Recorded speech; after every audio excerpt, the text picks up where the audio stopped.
Hello everyone. Before we start, make sure to like and subscribe to the channel, and leave a comment with where you're from and what time you're watching. That way, YouTube will keep showing you stories just like this one. Now, let's begin.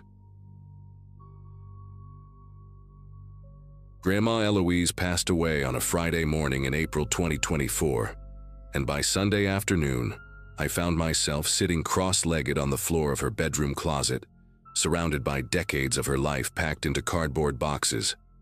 My mother had asked me to help sort through everything since she could barely step into the house without breaking down. At 26, fresh out of a failed engagement and temporarily crashing at my parents' place in rural Virginia, I had nothing but time on my hands. Grandma and I had always been close, the kind of close where she would call me her little co-conspirator whenever we snuck extra dessert before dinner. She lived alone in that old farmhouse for 11 years after Grandpa Harold died, refusing to move despite everyone's concerns.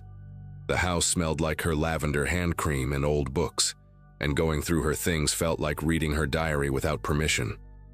I expected to find old recipes, maybe some love letters from Grandpa, perhaps photographs from her years as a schoolteacher.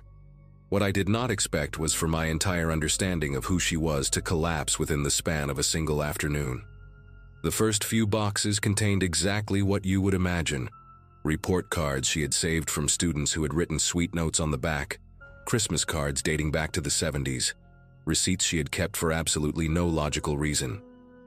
I was actually smiling, shaking my head at how she had hoarded rubber bands in a mason jar, like they were precious gems. Then I pulled out a shoebox from the very back of her closet, hidden behind a stack of quilts she had sewn herself. It was heavier than it should have been, and the lid was secured with a thick rubber band that had nearly fused to the cardboard. When I finally pried it open, I found a bundle of documents wrapped in a faded silk scarf, the kind with hand-rolled edges that women wore in old Hollywood movies. There was a marriage certificate on top, yellowed and brittle, dated June 1961. The bride's name was Eloise Marie Compton, my grandmother's maiden name, but the groom was not Harold Weston, the man I had called Grandpa my entire life. The name typed in careful black letters was Vincent Agostino, and seeing it there made me feel like I had just stepped through a trap door into a room that was never supposed to exist. I sat there for a long time just staring at that certificate, trying to make it fit into the story of my grandmother that I had known my whole life. She married Grandpa Harold in 1965. I knew that because their anniversary was always a big deal, always celebrated with her famous lemon cake and too many candles. But this certificate said she had been married 4 years before that, to a man none of us had ever heard of. I carefully unfolded the other documents in the bundle, my fingers leaving smudges on paper that had not been touched in decades. There were photographs, small square ones with scalloped edges, the kind they used to take at photo booths. My grandmother, impossibly young, maybe 19 or 20, with victory rolls in her dark hair and red lipstick that photographed almost black. And next to her, a man with slicked back hair, a sharp jaw, and eyes that looked like they were keeping secrets even in a snapshot. He was handsome in a dangerous way, the kind of handsome that mothers warned their daughters about. On the back of one photo, in my grandmother's careful cursive, were the words, "V and me, Coney Island, June 1961. Beneath the photographs, I found newspaper clippings, brittle and brown at the edges, folded into small squares like someone had been hiding them for a very long time. The first one was from the Brooklyn Daily Eagle, dated March 1963. The headline read, "Local businessman sought for questioning in warehouse fire." There was no photo, but the article mentioned a Vincent Agostino, age 24, believed to be connected to the Marano crime family operating out of Red Hook. 3 men had died in that fire. The article said investigators suspected arson, that the warehouse had been used as a front for illegal gambling operations, and that Agostino had not been seen since the night of the blaze. I read it 3 times, waiting for the words to change, waiting for some other Vincent Agostino to appear, a different man with the same name, a coincidence that would let me keep my grandmother intact. But the next clipping was worse. It was from 2 weeks later, a smaller article buried on page 6, reporting that Vincent Agostino was now considered a missing person. His car had been found abandoned near the docks in Staten Island, doors open, keys still in the ignition. There was blood on the front seat. He was never seen again. My hands moved on their own after that, pulling out more papers, more secrets. There was a letter, handwritten on plain white paper, no envelope, no date. The handwriting was jagged, hurried, nothing like my grandmother's elegant script. It read, "Ellie, by the time you read this, I will be gone. Do not look for me. Do not ask questions. Forget you ever knew my name. They will come asking and you must tell them nothing. You were never my wife, we never met. Burn this letter and everything else. I am sorry for what I brought into your life. V." She had not burned it. She had kept it for over 60 years, tucked away in this shoebox along with her marriage certificate and those photographs and those terrible newspaper clippings.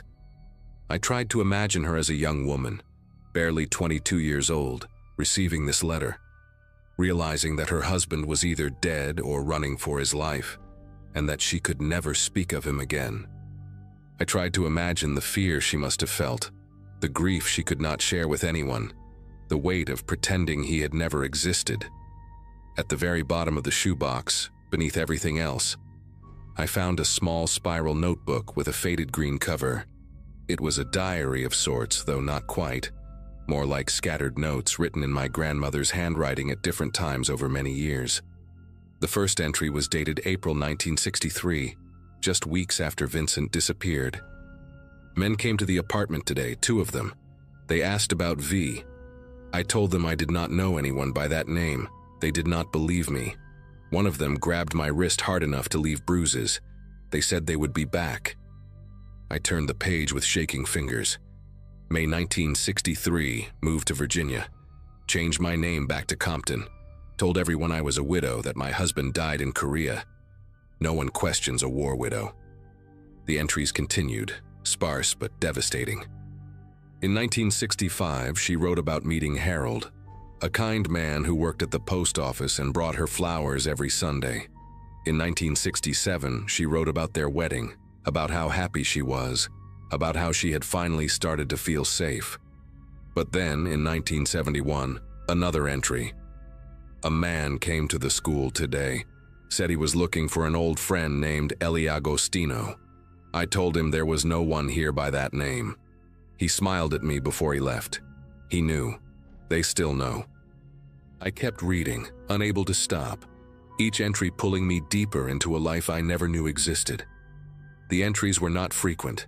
Sometimes years would pass between them, but they painted a picture of constant, quiet terror. In 1978, she wrote about a black sedan that parked outside their house for 3 days straight before finally driving away. She never told Harold. In 1985, when my mother was a teenager, someone broke into their car and rifled through the glove compartment, but took nothing of value. They were looking for something, my grandmother wrote, or sending a message. I do not know which is worse. In 1993, she received a sympathy card in the mail after her own mother's funeral. It was unsigned, postmarked from Brooklyn, and inside someone had written only, "Our condolences to the Agostino family." She kept that card too, pressed between the pages of the notebook like a dried flower, a reminder of a threat that never quite went away. I realized then that my grandmother had spent her entire adult life looking over her shoulder, waiting for the past to finally catch up with her. The last entry in the notebook was dated just 3 years ago, in 2022. My grandmother's handwriting had grown shaky by then, the letters wobbly and uneven in a way that made my chest ache. I am 83 years old and I still check the locks twice every night. I still look at every unfamiliar car that drives down our road. Harold has been gone for over a decade now, and I am alone with this secret, the way I always knew I would be. Sometimes I think about telling the children, about leaving this box for them to find after I'm gone. But what good would it do? The men who killed Vincent are probably dead themselves by now. The Moranos are gone, broken up by the FBI in the 80s. There is no one left to be afraid of. And yet, I am still afraid. I have been afraid for 60 years, and I do not know how to stop. Maybe when I die, the fear will finally die with me. Maybe that is the only way it ends. I closed the notebook and pressed it against my chest, and I sat there in my dead grandmother's closet and cried for the terrified young woman she had been, and for all the years she spent carrying this weight alone. I do not know how long I stayed in that closet. The light coming through the bedroom window had shifted from afternoon gold to the soft gray of early evening by the time I finally pulled myself together. I put everything back in the shoebox, the certificate, the photographs, the clippings, the letter, the notebook, and I carried it downstairs to the kitchen table. My mother was coming back the next morning to continue sorting through things, and I had a decision to make. Did I tell her? Did I show her this box and watch her entire understanding of her own mother collapse the way mine had? Grandma Eloise had kept this secret for over 60 years. She had protected her family from this knowledge, had borne the weight of it alone so that they would never have to be afraid the way she was afraid. Part of me wanted to honor that sacrifice, to take this box out to the backyard and burn it the way Vincent had asked her to do all those years ago. But another part of me, a louder part, needed to know more. I needed to understand what had really happened to Vincent Agostino, and whether the threat my grandmother feared her whole life had ever been real at all. I spent that night at the kitchen table with my laptop, falling down a rabbit hole of old newspaper archives and genealogy websites and true crime forums dedicated to organized crime in mid-century New York. The Marano family had been real, a small but violent outfit that operated out of Brooklyn from the late 40s until the FBI dismantled them in 1987. They were known for gambling, loan sharking, and arson for hire. Vincent Agostino's name appeared in a few digitized court documents from the era, listed as a known associate, but never formally charged with anything. His disappearance in March 1963 was mentioned in a true crime book about unsolved mob murders that someone had excerpted on a forum. The author speculated that Vincent had either been killed by the Maranos for skimming money, or that he had been an informant who was eliminated before he could testify. Either way, his body was never found. There was no closure, no resolution, just a young man who walked into the fog of history and never came back. And my grandmother, barely out of her teens, had been married to him for less than 2 years before he vanished. She had spent the rest of her life waiting for the people who killed him to come for her too. Around 2 in the morning, I found something that made me sit back in my chair and stare at the screen for a long time. It was a photograph in a digitized FBI file from the Marano investigation, released decades later under the Freedom of Information Act. The image was grainy, black and white, showing a group of men standing outside a social club in Red Hook sometime in the early 60s. Most of the faces were labeled with names I did not recognize, soldiers and associates long dead or imprisoned. But in the corner of the frame, partially cut off, was a young man in a dark coat looking directly at the camera. The label beneath him read, V. Agostino, unconfirmed. I zoomed in as much as the resolution would allow, and even through the blur of age and pixels, I recognized the sharp jaw, the slicked back hair, those eyes that seemed to be keeping secrets. It was him. It was really him. My grandmother had married that man, had shared a bed with him, had probably loved him in the desperate way young people love before they understand what love costs. And he had walked away from her into a world of violence and shadows and never come back. I decided that night to keep the shoebox. I did not burn it, and I did not show it to my mother. Not right away, at least. Instead, I put it in the trunk of my car and drove back to my parents' house, and I spent the next few weeks trying to figure out what to do with the weight of what I had learned. Eventually, I did tell my mother. I waited until a quiet Sunday afternoon when my father was out golfing, and I sat her down at the kitchen table and opened the box in front of her. She cried, of course. She asked questions I could not answer. She looked at the photographs of her mother as a young bride and said she did not recognize the woman in them. But she also said something that has stayed with me ever since. She said, "All those years I thought she was just anxious. I thought she was paranoid about nothing. But she was protecting us. She was carrying all of this so we would never have to. We decided together to keep the secret within our immediate family. There was no point in telling my aunts and uncles, no reason to shatter their image of Grandma Eloise when she had worked so hard to build it. The Moranos were gone. Vincent was gone. The only person left who had been afraid was gone too. We let the fear die with her, the way she had hoped it would. I still have the shoebox. It sits on the top shelf of my closet now, behind a stack of old yearbooks and photo albums from college. Sometimes late at night when I cannot sleep, I take it down and look through its contents again. I study the photographs of my grandmother as a young woman, trying to find some trace of the fear that would come to define her life. But all I see is hope. She looks so impossibly young in those pictures, so full of the belief that love can conquer anything. She did not know yet what Vincent was, or what he would bring into her life. She did not know that she would spend the next 6 decades checking locks and watching cars and flinching at unexpected knocks on the door.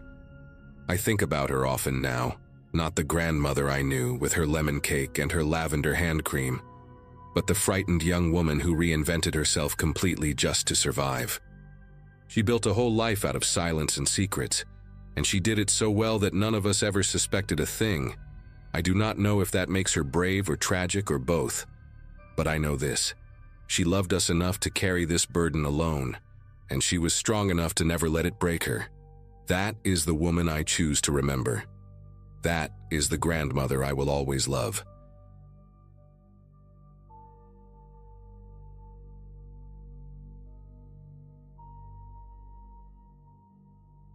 A cream-colored envelope changed everything, though I did not know it yet when I pulled it from the mailbox 5 days after we buried Dad. March 2017 had been the worst month of my life up to that point. My father died of a heart attack in his recliner, alone in the Rochester apartment where he raised my sister and me after our mother walked out. I was 24, working at a small accounting firm downtown, and my sister Tessa had just turned 22, still finishing her nursing degree while pulling night shifts at an assisted living facility. We were broke, grieving, and completely unprepared to handle the logistics of death. Dad never talked about what he wanted for a funeral, never talked about money, never talked about anything personal really.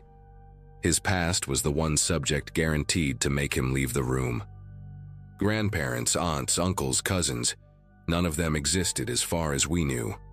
He raised us like he had appeared from nowhere, a man without a history, and we stopped asking questions years ago because the silence that followed hurt too much. The letter inside that envelope came from Scottsdale, Arizona, written in elegant cursive on thick stationery that smelled faintly of lavender. A woman named Lorraine Prescott claimed to be our grandmother, our father's mother, someone whose existence he had hidden from us our entire lives. She wrote that she and her husband Donald had been searching for us for years, that our father cut off all contact when he left home decades ago, and they never understood why. She found out about his death through an obituary search online, and her letter overflowed with grief and regret and desperate hope. At the bottom, she included a phone number and a photograph of 2 silver-haired people standing in front of a beautiful adobe-style house surrounded by desert flowers. I remember holding that photo in the dim kitchen light, boxes stacked around me, searching their faces for something familiar. The woman had Dad's jaw, that same stubborn set to it. The man had his forehead, broad and lined. Tessa came up behind me and looked at the picture without saying anything for a long time. We had family out there, real family, and they wanted to know us. Tessa was the one who called them first. She always had more courage than me, more willingness to take risks, and I think the grief made her hungry for connection in a way I did not fully understand at the time. Lorraine answered on the second ring and immediately started crying, this soft, broken sound that made my sister tear up too. They talked for almost an hour that first night, while I sat on the couch pretending to sort through old bills. Listening to Tessa describe our childhood, our father, the life we had lived without knowing they existed. Lorraine sounded warm and gentle, asking questions about our jobs, our health, our dreams for the future. She kept saying how much we sounded like our father, how happy she was to finally hear our voices. By the time Tessa hung up, she was convinced these were good people who had been wronged by a son who refused to forgive whatever happened between them. I wanted to believe it too. We were orphans now, both parents gone, and the idea of grandparents felt like a life raft in the middle of a dark ocean. Over the following weeks, the phone calls became a regular occurrence, sometimes with Lorraine, sometimes with Donald, occasionally with both of them on speakerphone. They asked about everything, our favorite foods, our allergies, whether we had any health problems growing up. Lorraine mentioned that heart disease ran in the family and urged us to get checkups, said she worried about us now that our father was gone. Donald talked about his own health struggles, a kidney condition that required dialysis 3 times a week, and how grateful he was for modern medicine. They offered to help with our father's remaining debts, sent a check for $5,000 that arrived in a padded envelope with another handwritten note. We deposited it feeling guilty and relieved at the same time. When they invited us to visit them in Arizona for a week, all expenses paid, Tessa accepted before I could even think of a reason to hesitate. Part of me felt uneasy, a small voice asking why Dad had cut these people off so completely, but I pushed it down. I told myself he was just a difficult man who held grudges. I told myself we deserved this chance at having a family again. We flew into Phoenix on a Friday afternoon in late April, and Donald picked us up at the airport in a silver Mercedes that still had that new car smell. He was thinner than he looked in the photograph, his skin carrying a grayish tint that I now recognize as the pallor of someone whose kidneys are failing. But his handshake was firm and his smile seemed genuine, crinkling the corners of his pale blue eyes as he loaded our bags into the trunk. Lorraine was waiting at the house with a spread of food that could have fed 10 people. Homemade lasagna and fresh bread, and a chocolate cake she said was our father's favorite when he was a boy. Their home was even more beautiful than the picture suggested, all terracotta tiles and high ceilings and windows that looked out onto the desert mountains. They had prepared a guest room for each of us, decorated with fresh flowers and soft towels and little baskets of toiletries. Everything felt too perfect, like a movie set designed to make us feel welcome. But I chalked it up to wealth and eagerness. These people had money and they wanted to impress the grandchildren they had never met. The first 2 days were wonderful, or at least they seemed that way on the surface. Lorraine took us shopping and bought Tessa a turquoise necklace that cost more than my monthly rent. Donald showed us his vintage car collection in the garage, 5 gleaming vehicles that he polished himself every Sunday morning. They told us stories about our father as a child, how he loved baseball and hated vegetables, how he used to build model airplanes in his room for hours. I learned that he had a dog named Chester who died when he was 12, and that he cried for a week straight. These details made me ache for the man I had lost, and also made me angry at him for keeping this from us. On the second night, Donald mentioned casually that he had scheduled us appointments at his personal physician's office for Monday morning. Just routine checkups, he said, since we were in town and it was important to know our family medical history. He would cover the cost, of course. Lorraine nodded and added that the doctor could run some blood work, check our kidney function and liver health, make sure we were in good shape. Tessa thanked them without hesitation. I said nothing, but something cold settled into my chest that I could not name. Monday morning came, and Donald drove us to a medical complex on the east side of Scottsdale, a sleek building with tinted windows and a lobby that looked more like a luxury hotel than a clinic. The physician, a tall man named Dr. Ashford with a silver goatee and an expensive watch, greeted Donald like an old friend. They shook hands and exchanged small talk about golf, while Tessa and I sat in the waiting room filling out paperwork. The forms asked detailed questions about our medical history, surgeries, medications, family illnesses going back 3 generations.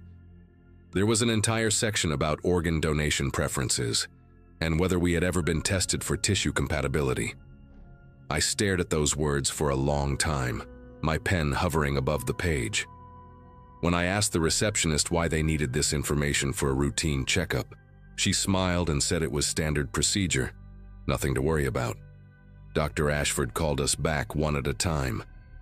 He examined me thoroughly, more thoroughly than any doctor ever had, checking my blood pressure, listening to my heart, pressing on my abdomen with cold fingers. He drew 6 vials of blood and asked me to provide a urine sample.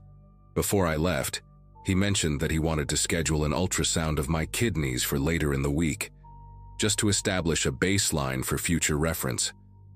I found Tessa in the waiting room looking pale and quiet, her arm wrapped in a bandage from her own blood draw.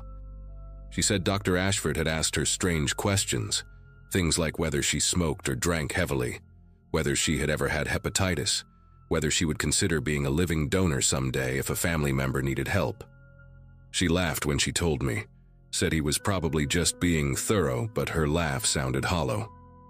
On the drive back to the house, Donald talked about how important family was, how blood relatives had a responsibility to take care of each other, how his own brother had saved his life years ago by donating bone marrow when Donald had leukemia. Lorraine sat in the passenger seat nodding along, occasionally glancing back at us with an expression I could not read. That night I lay awake in my guest room, staring at the ceiling fan spinning slowly above me, replaying every conversation we had since that first letter arrived, the questions about our health, the insistence on checkups, Donald's kidney disease, the forms asking about tissue compatibility. A picture was forming in my mind, ugly and impossible, and I wanted desperately to be wrong. The next morning I woke up early before anyone else in the house was stirring, and I did something I am not proud of. I went into Donald's study, a wood-paneled room at the end of the hallway that he had shown us briefly on our first day, and I searched through his desk. My heart was pounding so hard I could hear it in my ears, and every creak of the floorboards made me flinch. In the bottom drawer, beneath a stack of financial documents and old photographs, I found a folder labeled with our names.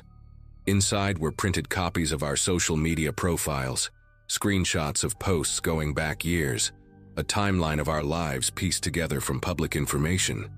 There were notes in Lorraine's handwriting about our jobs, our addresses, our relationship statuses. And there was a letter from a transplant center in Phoenix, dated 2 months before our father died, informing Donald that he had been moved up the kidney transplant waiting list, but that a living donor would significantly improve his chances and reduce wait time. A highlighted section noted that first-degree relatives, particularly younger, healthy adults, were ideal candidates. My hands went numb. I could not feel my fingers as I placed everything back exactly where I found it. I spent the rest of that day pretending nothing had changed, smiling at breakfast, nodding along to Lorraine's stories about her garden club, watching Donald with new eyes as he moved slowly through the house. Every kind gesture now looked like manipulation. Every warm word sounded like a transaction. That afternoon, Lorraine suggested we all look through old family photo albums together, and I sat on the couch between her and Tessa while she turned page after page of faded pictures. There was our father as a baby, as a toddler, as a gap-toothed child squinting into the sun, and then around age 15 the photos stopped. Lorraine's voice got tight when she reached those empty pages. She said our father changed when he was a teenager, became distant and angry, and one day he simply left and never came back. I asked her why, what happened, and she exchanged a glance with Donald that lasted half a second too long. She said she never understood it, that some children just reject their parents for no reason. But I saw something flicker behind her eyes, a shadow of something she was not telling us. That night, while Tessa was in the shower, I pulled her into my room and told her everything I had found. She stared at me like I had lost my mind. Then slowly, horribly, her face crumpled as she realized I was telling the truth. We left the next morning. I told Lorraine that Tessa had gotten a call from work, some emergency at the nursing home that required her to come back early, and we needed to catch the first flight out. Lorraine's face did something complicated when I said it. A flash of panic quickly smoothed into concern. She insisted on driving us to the airport herself, said Donald was not feeling well enough for the trip. The ride was excruciating. 40 minutes of small talk and strained silences while my sister gripped my hand so tight I thought she might break my fingers. At the terminal, Lorraine hugged us both and told us she loved us, that she hoped we would come back soon. That family was the most important thing in the world. Her perfume smelled like lavender, the same scent from that first letter, and it made my stomach turn. As we walked through the sliding doors into the airport, I glanced back and saw her standing by the car, watching us with an expression that haunts me still. It was not sadness or disappointment. It was calculation, the look of someone already planning their next move. We did not speak until we were past security, and then Tessa started crying and could not stop for the entire flight home. We never went back to Arizona. We never answered another phone call from that Scottsdale number. Lorraine sent letters for months afterward, each one more desperate than the last, talking about how much they missed us, how Donald's health was declining, how they just wanted to help and be part of our lives. One letter mentioned that Dr. Ashford had called with our test results and wanted to discuss them with us urgently. Another included a check for $10,000 and a note saying it was an early inheritance, no strings attached. We tore up the checks and burned the letters in the backyard of our father's old apartment, watching the paper curl and blacken in a metal trash can. Tessa and I talk about it sometimes, late at night when neither of us can sleep, trying to understand what kind of people would hunt down their estranged grandchildren to harvest their organs. We think about our father, 15 years old, somehow discovering what his parents were capable of and running as far as he could. We understand now why he never talked about his past, why he raised us like a man with no history. He was protecting us the only way he knew how. I still wonder if Donald ever got his kidney, if some other desperate relative or stranger saved his life. I wonder if Lorraine is still out there, searching obituaries for other family members, other potential donors. Some nights I dream about that house in the desert, those terracotta tiles and high ceilings, and I wake up feeling like I escaped something I will never fully understand. My father saved us twice, once by running away and once by dying before they could reach us through him. I wish I could thank him for that. I wish I could tell him I finally understand.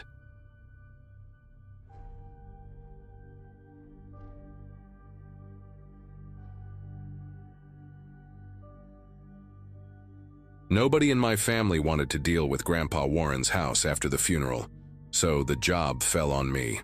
I was 34, recently divorced, sleeping on my buddy's couch in Harrisburg, and technically unemployed, which apparently made me the perfect candidate. The old man had lived alone in that place in rural Pennsylvania for over 40 years, collecting everything he ever touched, and the house needed to be cleared before the estate sale in April.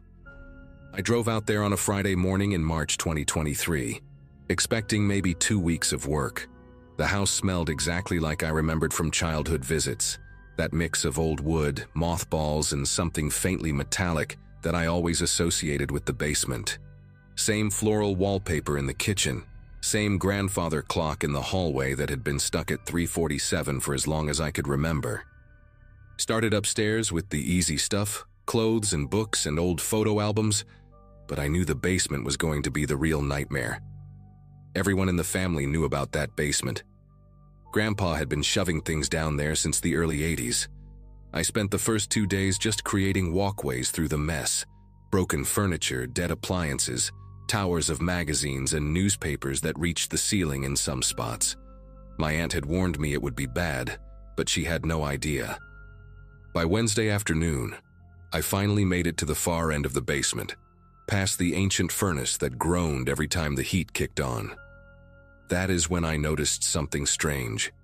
A section of the back wall, maybe 6 feet wide, was completely blocked off by a heavy canvas tarp and a stack of wooden crates. When I dragged the crates aside, there was a door behind them. Not a regular interior door, but a thick metal one, like something you would see on a storage unit, with a heavy padlock holding it shut. The lock was old but solid, no rust on it at all, which meant someone had been maintaining it. I went upstairs and searched through Grandpa's desk for almost an hour before I found a small brass key in an envelope. The envelope just said, "Storage," in his careful handwriting. I remember my palms were damp when I fitted the key into that lock. I figured it was probably valuables, maybe some antiques or cash he did not trust the banks with. I had no idea what I was about to walk into. The door swung open easier than I expected, and the smell hit me first. Not rot or mold, but something clinical, like rubbing alcohol mixed with old paper. I used my phone flashlight to find a pull chain, and when the bare bulb flickered on, I saw a room about the size of a single-car garage. The walls were lined with metal shelving units, the industrial kind you see in warehouses, and every shelf was packed with boxes. Cardboard file boxes, the type you buy at office supply stores, each one with a white label on the front. The labels had dates on them. That was the first thing I noticed. Dates going back decades. 1987, 1991, 1994, 2003, 2011. They were not in order, just scattered across the shelves, but there had to be at least 30 or 40 boxes in there. In the center of the room was a wooden desk with an old lamp on it, the kind with the green glass shade, and a chair that looked like it had been sat in thousands of times. The seat cushion was worn down to almost nothing. I stood in that doorway for a long time, just trying to understand what I was looking at. My first thought was that Grandpa had been running some kind of side business, maybe tax stuff, or legal documents for people in town. That would have made sense. That would have been fine. I pulled down the first box I could reach, the one labeled 1994, and set it on the desk. Inside were file folders, maybe a dozen of them, each one thick with papers. I opened the first folder and found newspaper clippings. They were yellow and brittle, carefully cut out and preserved in plastic sleeves. The headlines made my throat tighten. Woman found dead near creek, no suspects. Police baffled by brutal slaying in Westmoreland County. Body discovered in wooded area. Investigation ongoing. Every clipping was about a murder. Unsolved murders. I flipped through the folder, and there had to be 15 or 20 articles in there. All from different newspapers, all from 1994, all about killings that were never solved. At the bottom of the folder, underneath all the clippings, there was a small Ziploc bag. Inside the bag was a silver bracelet with a charm on it, a little heart with the letter M engraved on it. I just stared at it. My brain was trying to come up with an explanation. Maybe Grandpa had been interested in true crime, like those people who follow cold cases as a hobby. Maybe he collected this stuff because he wanted to help somehow. But that bracelet, that was not a newspaper clipping, that was something real, something someone had worn on their wrist. I opened another folder from the same box, more clippings, more unsolved cases, and another Ziploc bag at the bottom. This one had a keychain in it, one of those cheap plastic ones with a photo holder. The photo inside showed a young woman with dark hair smiling at the camera. She looked like she was at a party or a barbecue, holding a red cup. I set it down and opened the next folder. A man's watch, silver band, stopped at 2:17. The next folder had a single earring, gold with a small green stone. Every single folder had something like this at the bottom. Personal items, things that belonged to people. I could feel my heart pounding so hard it was making my vision pulse. I pulled down another box, this one from 2003, and it was the same thing. Clippings about murders in different counties across Pennsylvania, sometimes from Ohio or West Virginia, and always those little bags with items inside. A wedding ring, a hair clip, a set of keys. I counted 8 boxes before I had to stop and sit down in that old chair. The seat was so worn that I could feel the wooden frame underneath. I sat there trying to breathe, trying to think of any explanation that did not lead where my mind was going. That is when I noticed the drawer in the desk. It was locked, but the same brass key from the envelope upstairs fit it. Inside were photographs. Dozens of them, all Polaroids, the old kind with the white border. The first one I picked up showed a crime scene.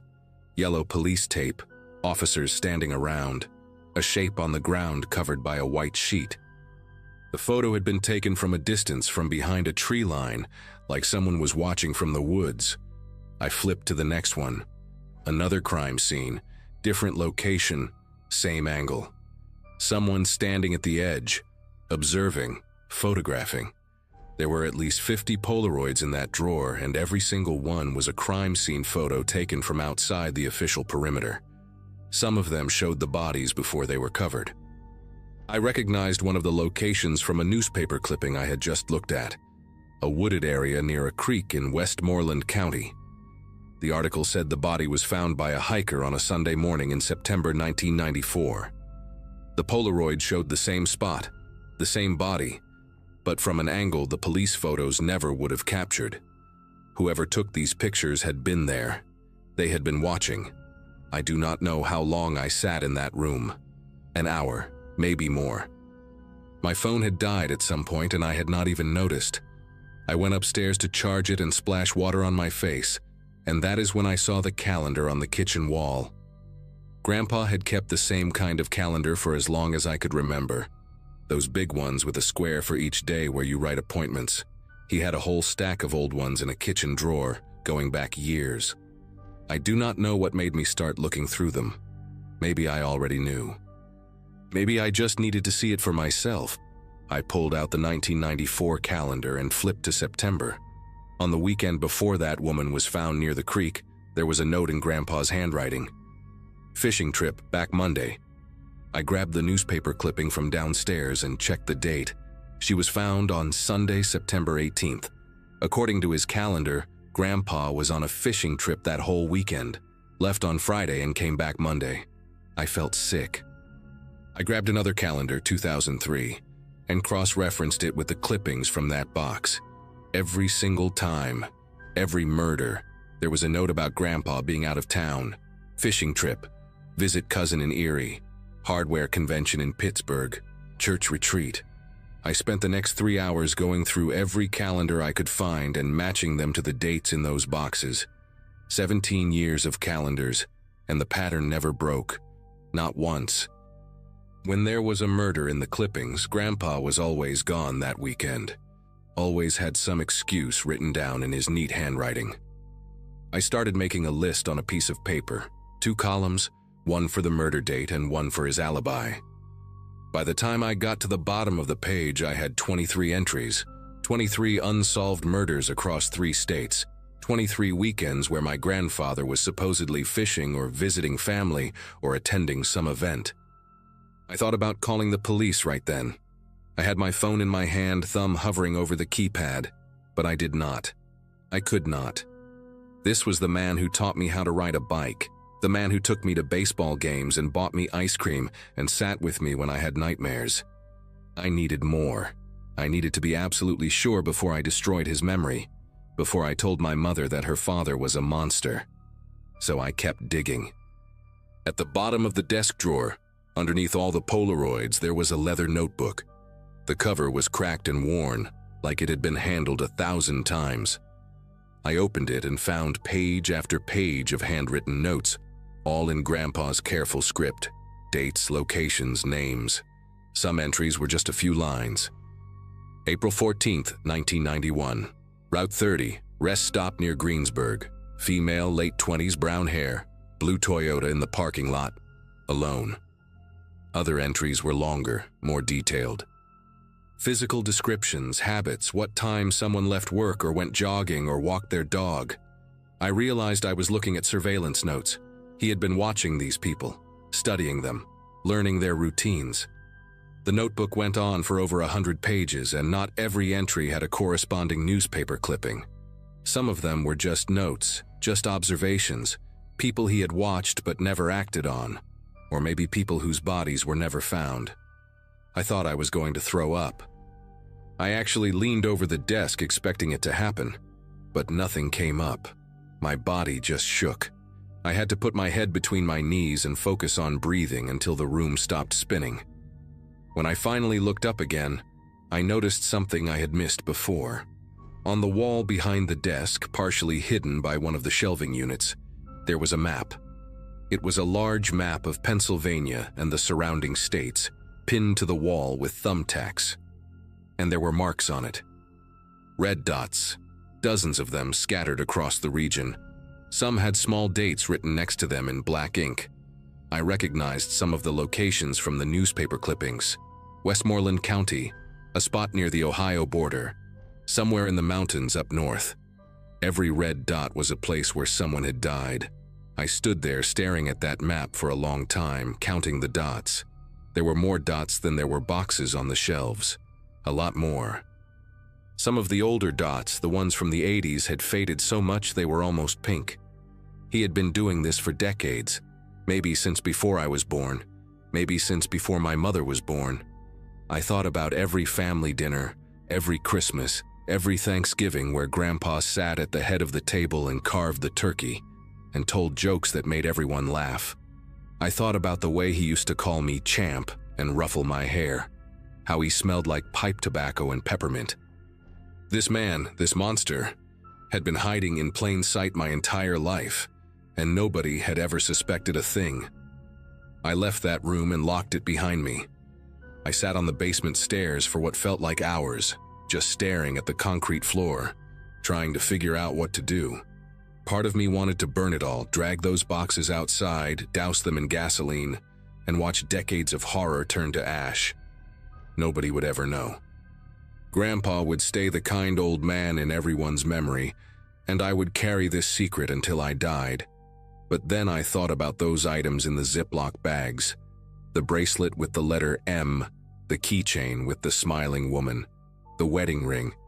Those belonged to real people. People who had families that never got answers, never got closure, spent years wondering what happened to their daughter or sister or wife. I could not take that from them. I could not let Grandpa win one more time. So I called the police.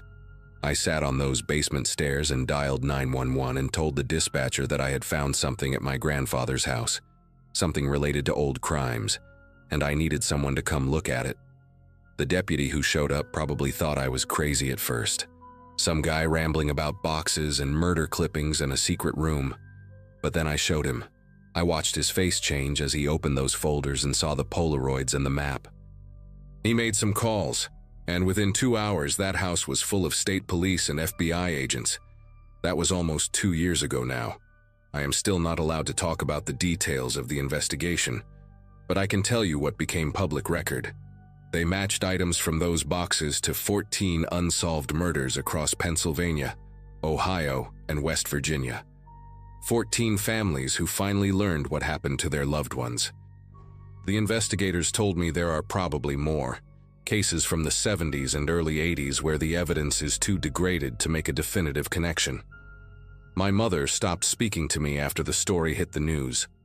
She says I destroyed her father's memory for nothing, that I must have misunderstood what I found, that there has to be another explanation. There is not. I know what I saw in that room. I know what those calendars said. Some nights I still dream about that map on the wall, all those faded red dots spreading across 3 states like a disease. I think about the fact that he died peacefully in his sleep at 87 years old, surrounded by family, and never answered for any of it.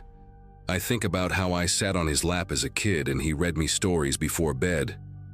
And I wonder how many other families out there have basements they have never looked in, with doors they have never opened, hiding secrets that would shatter everything they thought they knew.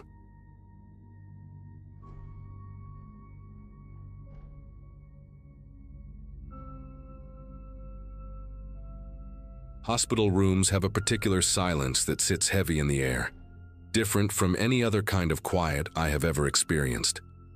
I learned that during my years as a nurse at St. Catherine Memorial in Harrisburg, Pennsylvania, but nothing prepared me for how that silence would feel when it was my own grandmother lying in the bed. October 2017 was supposed to be a good month for me. I had just gotten engaged to my college sweetheart, we were planning a spring wedding, and life seemed to be falling into place the way everyone always promised it would. Then my mother called at 6 in the morning on a Tuesday, her voice cracking, as she told me that Nana Ruth had collapsed in her kitchen, and the doctors were saying she might not have much time left. I drove 3 hours through rain so heavy I could barely see the road, my knuckles white against the steering wheel, praying to a God I was not sure I believed in anymore. By the time I arrived, She had already slipped into that halfway state between consciousness and whatever comes next. Her eyes closed and her breathing shallow and labored. Nana Ruth was 87 years old, and until that Tuesday morning, she had seemed invincible to me.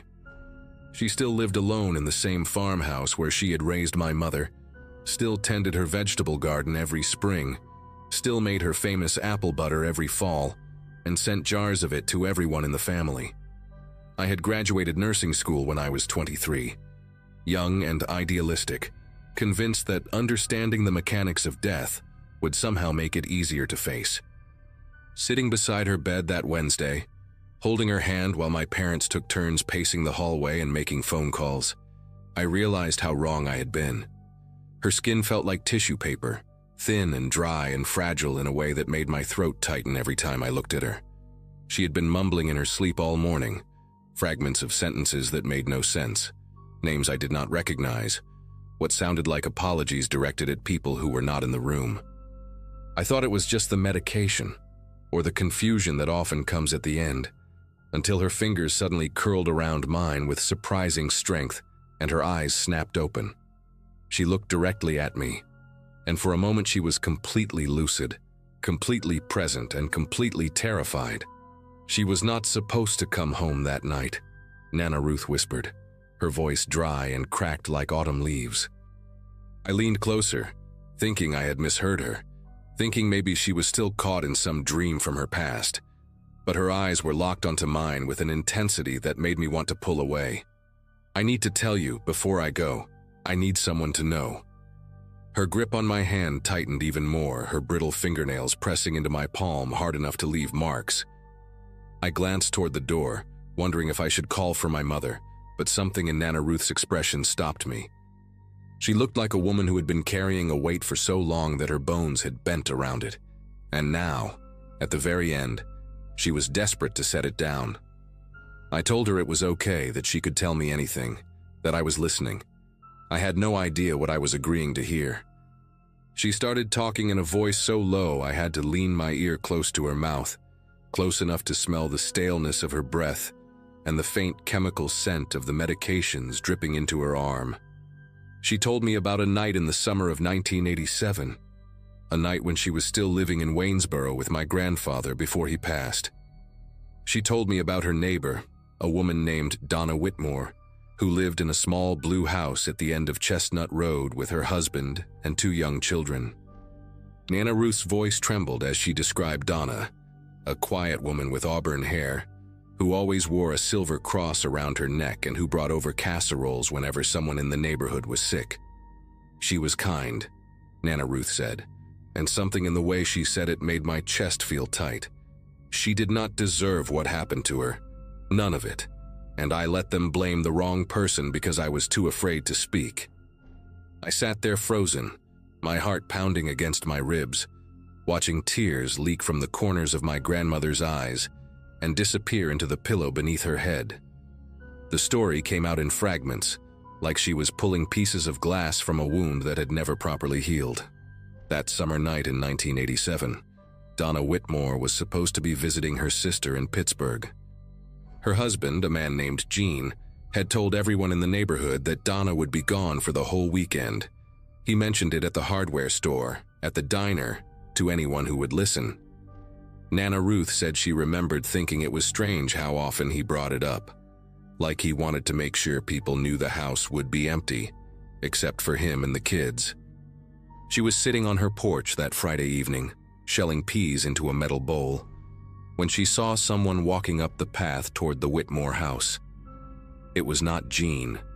It was a man she recognized from church, someone named Lloyd Becker, who worked at the lumber mill on the edge of town and who had been seen talking to Gene in hushed voices for weeks before that night. Lloyd was carrying something wrapped in a dark cloth, something long and heavy, and he walked with the kind of purpose that made Nana Ruth set down her bowl of peas and watch.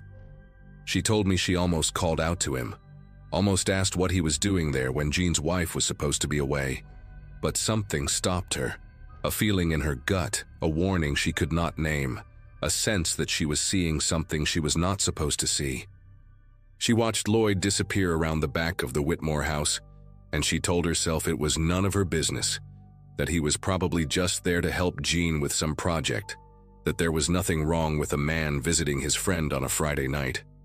She went inside and made dinner for my grandfather, and she tried to forget about the way Lloyd had walked, the way his shoulders were hunched like he was bracing for something.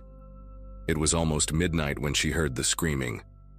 Even 30 years later, lying in that hospital bed, Nana Ruth's face twisted when she described the sound. Raw, animalistic, the kind of scream that does not sound human because humans are not supposed to feel that much pain. The screaming stopped after a few minutes, and then there were sirens, and then the flashing lights of police cars lit up the whole street in red and blue. Donna Whitmore had come home early from Pittsburgh because her sister had gotten sick. She was not supposed to be there, but she was. The police ruled it a burglary gone wrong. Donna had walked in on an intruder, they said, someone who panicked and attacked her before fleeing into the night. Jean played the grieving husband so well that no one thought to look at him too closely. He wept at the funeral. He held his children. He accepted casseroles from the same neighbors who had received them from his dead wife. But there was a man who lived 2 streets over, a drifter named Terrence Gould, who had been in town for only a few months, doing odd jobs and sleeping in a room above the old feed store. Terrence had a record: petty theft, a bar fight that landed him 6 months in county jail, and he had no alibi for that Friday night because he had been drinking alone in his room. The police found a pawn ticket in his pocket for a silver necklace with a cross pendant, and that was enough. Terrence Gould was arrested, tried, and convicted of Donna Whitmore's murder within 8 months. He died in prison in 2003, still swearing he was innocent, still claiming he had bought that necklace from a man he met outside a bar and had no idea where it really came from. Nana Ruth's voice broke when she told me why she never said anything. Lloyd Becker was her brother. Her younger brother, the baby of the family, the one she had helped raise after their mother died when Lloyd was only 6 years old. She had watched him take his first steps, taught him to read, protected him from their father's temper when the old man came home drunk and looking for someone to hit. Lloyd was not a good man. She knew that, she had always known that. But he was her blood, and when the police came knocking on doors asking if anyone had seen anything unusual that night, she told them no. She said she had been inside all evening, that she had not looked out her window, that she had not seen Lloyd walking toward the Whitmore house with something heavy in his hands. She lied to protect the boy she had raised, and in doing so, she condemned an innocent man to die behind bars for a crime he did not commit. "I have carried it every day since," she whispered, her voice barely audible now, her grip on my hand weakening. "Every single day, and now I am going to meet my Maker, and I do not know if he will forgive me. But I needed you to know. Someone had to know the truth." She died less than an hour later, slipping away so quietly that I almost missed it. One moment she was breathing, shallow and labored, and the next moment, she simply was not. I sat there holding her hand long after it went cold, unable to move, unable to process what she had told me. My mother came back into the room with 2 cups of coffee and found me like that, staring at Nana Ruth's face, tears streaming down my cheeks without me even realizing I was crying. I did not tell her what I had heard. I did not tell anyone. Part of me wanted to believe it was just the ramblings of a dying woman, the confusion of a brain shutting down, memories tangled with dreams and regrets that had no basis in reality. I held on to that hope through the funeral, through the burial in the little cemetery behind the Methodist church, where Nana Ruth had worshipped for 60 years, through the weeks that followed when I tried to return to my normal life and pretend that everything was fine. But I could not stop thinking about Donna Whitmore, about Terrence Gould, about a man named Lloyd Becker who walked toward a house with something heavy in his hands on a summer night 30 years ago. It was almost 3 weeks after the funeral when I finally broke down and searched for it online. I told myself I just wanted to prove that Nana Ruth had been confused, that there was no murder on Chestnut Road in Waynesboro in 1987, that the whole story was a fiction her dying brain had constructed from fragments of old television shows and half-remembered news reports. I typed in Donna Whitmore Waynesboro 1987 and hit enter, and the first result made me feel like all the air had been sucked out of the room. There she was, a newspaper photograph from the Waynesboro Herald, grainy and faded, but unmistakably real. Auburn hair, a gentle smile, a small silver cross visible at her throat. The headline read, "Local Woman Slain in Home Invasion," and the date was July 18, 1987. I scrolled through article after article, my hands trembling against the keyboard, reading about the investigation, the arrest, the trial, the conviction. Terrence Gould's mugshot stared back at me from the screen, a thin man with hollow eyes and a look of bewildered terror, like he could not understand what was happening to him. And then I found something that made me stop breathing entirely. A small article from just 2 months earlier, buried in the local news section of the Waynesboro paper. The headline read, "Cold Case Review, 1987. Whitmore Murder Reopened After New Evidence Surfaces." I read that article so many times that I could recite it from memory. A detective named Hank Ellsworth had been assigned to review old cases as part of a state initiative, and when he pulled the Whitmore file, he found inconsistencies that the original investigators had overlooked. The pawn ticket that convicted Terrence Gould had been dated July 19th, one day after the murder.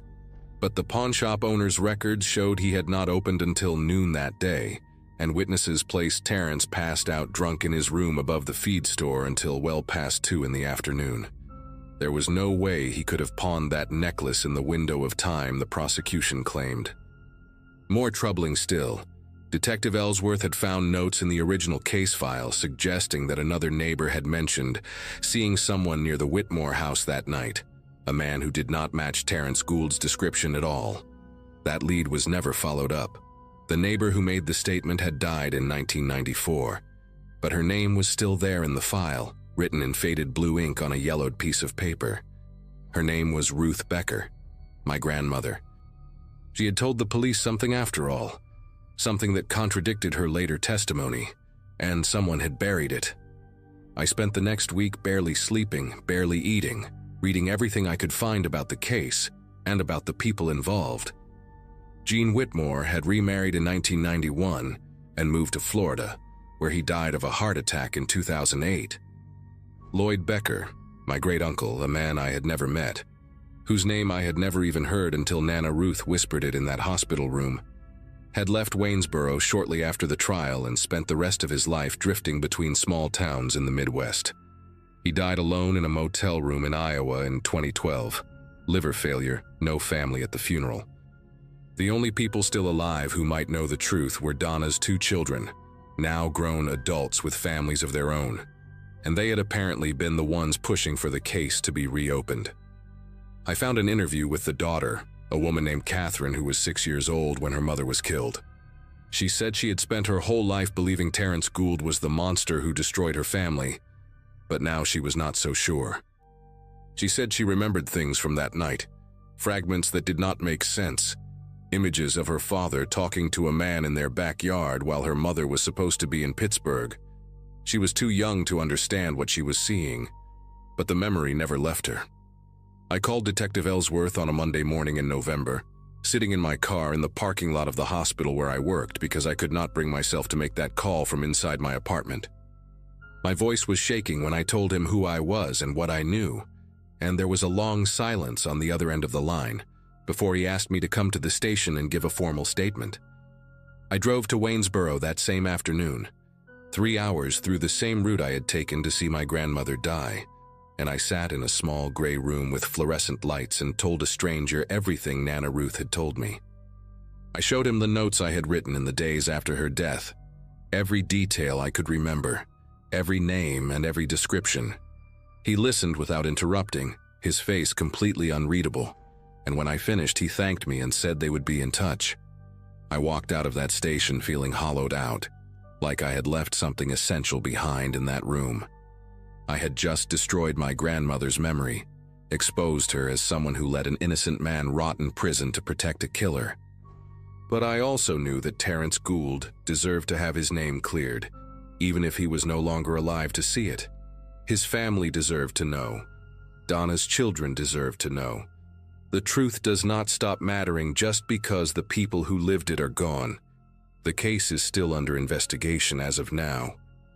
Detective Ellsworth told me last month that they are working on officially exonerating Terrence Gould, though these things take time and the wheels of justice turn slowly, especially for a man who has been dead for over 15 years. I never told my mother what Nana Ruth confessed to me, and I do not know if I ever will. Some truths are too heavy to share with people who love the person being accused, and my mother worshipped her mother the way I once did. I think about Nana Ruth every day now, not the woman who made apple butter and taught me to bake pies, but the woman who sat on her porch and watched a man walk toward a murder and did nothing to stop it. I think about how she lived with that secret for 30 years, how she went to church every Sunday and prayed to a God she believed was watching, how she held that weight until it finally crushed her. I do not know if I can forgive her. I do not know if anyone can. But I know that she wanted the truth to come out, even if she was too afraid to be the one who told it. In the end, that was why she told me. She knew I would not be able to stay silent. She knew I would do what she never could.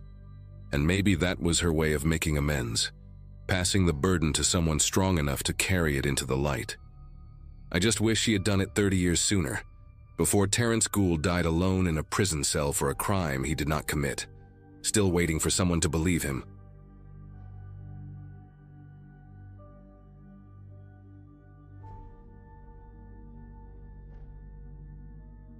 Grandma Evelyn called me on a Wednesday night, said she needed help going through some old boxes in the attic, and asked if I could come stay for the weekend. She sounded strange on the phone, her voice shaky in a way I had never heard before, and Grandpa Howard kept interrupting in the background, saying something I could not make out. They lived on this 40-acre property in rural West Virginia, mostly forest and overgrown farmland, a place that had been in the family since before my mom was born. I had not visited since Thanksgiving 2 years prior, and guilt had been eating at me. So I told her yes, took Friday off work and made the 6-hour drive from Richmond. My friends thought it was sweet that I was helping my elderly grandparents. They had no idea what I was actually walking into. None of us did. If I had known, I would have stayed home and never answered that phone call. I would have let it ring until the voicemail picked up and then deleted it without listening. I pulled up to their property around 4 in the afternoon that Friday, the first week of April, when everything was still brown and dead from winter. The driveway was nearly a quarter mile of gravel that had mostly turned to mud, and my car struggled through the deeper spots. Grandma was waiting on the porch when I got there, wrapped in a thick cardigan even though it was not that cold, and she looked smaller than I remembered. Grandpa stayed inside watching some game show on the old television, barely acknowledged me when I walked through the door with my overnight bag. There was this tension in the house that I picked up on immediately, little looks between them when they thought I was not paying attention. Grandma would start to say something and then catch herself, change the subject to something mundane like the weather or what she was making for dinner. I figured they were just getting old, maybe having some health issues they did not want to worry me about. But it was more than that. Something was wrong in that house, something neither of them wanted to talk about. And I spent that whole first evening trying to figure out what it was. Saturday morning I woke up early, around 6, because I heard the back door slam shut. I looked out the window of the guest bedroom and saw Grandpa walking toward the tree line at the edge of their property, carrying a plastic grocery bag in one hand. He moved faster than I had seen him move in years, with purpose, like he had somewhere to be. I thought maybe he was going to feed some stray cats or check on something in the old barn, so I did not think much of it and went back to bed for another hour. When I came downstairs for breakfast, he was already back, sitting at the kitchen table with coffee like nothing had happened. Grandma made scrambled eggs and toast, and we talked about normal things, my job, my apartment, whether I was seeing anyone. But I noticed the grocery bag was gone, and when I casually asked Grandpa what he had been doing outside so early, he just said he was checking the property line for fallen branches. Grandma's fork stopped halfway to her mouth for just a second, then she kept eating like everything was fine. That was the first real lie I caught them in, and it made me curious about what else they were hiding. After breakfast, Grandma asked if I wanted to take a walk around the property, get some fresh air before we started on the attic boxes. I said sure, thinking it might be nice to stretch my legs after the long drive. We walked past the old chicken coop that had not housed chickens in decades, past the collapsing barn with the rusted tractor inside, and toward the edge of the woods. Grandma pointed out different trees she remembered from her childhood, told me stories about playing in these woods when she was a girl. But I noticed she kept steering us away from a certain direction, always finding a reason to turn left instead of right, to circle back toward the house. At one point I saw what looked like a worn path cutting through the underbrush, heading deeper into the forest, and I asked her where it led. She got quiet for a moment, then said it was just an old hunting trail that did not go anywhere anymore. Her voice was tight when she said it, and she would not meet my eyes. That path was clearly still being used, the vegetation trampled down, fresh boot prints visible in the mud. Someone had walked that trail recently, and Grandma did not want me to know about it. That afternoon, while my grandparents were napping, I decided to follow the trail myself. I told myself I was just curious. Maybe there was an old shed or something interesting back there, nothing to worry about. I put on my hiking boots and headed into the woods, following the worn path through the trees. The forest was dense, mostly oak and pine, and the further I walked, the quieter everything got. No birds singing, no squirrels running through the branches, just my footsteps crunching on dead leaves. After about 10 minutes, the trail opened up into a small clearing, and that is when I saw the well. It was an old stone well, the kind you see in pictures from 100 years ago, with a wooden cover that had been placed over the top. The cover looked newer than the well itself, maybe only a few years old, and there were heavy rocks placed on top of it like someone wanted to make sure it stayed closed. But what really got my attention was the structure next to it, half hidden by overgrown bushes. It looked like an old root cellar or storm shelter, a concrete entrance built into a small hill with a rusted metal door that was slightly ajar. I should have turned around right there. Every instinct told me to go back to the house and pretend I never found this place. But I kept thinking about Grandpa sneaking out at dawn with that grocery bag, about Grandma steering me away from this direction, about all the strange looks and half-finished sentences. So I walked over to the shelter and pulled the door open wider. The hinges screamed with rust and a smell hit me immediately, damp earth and something else, something stale and human. I used my phone flashlight to look inside and my heart started pounding so hard I could feel it in my throat.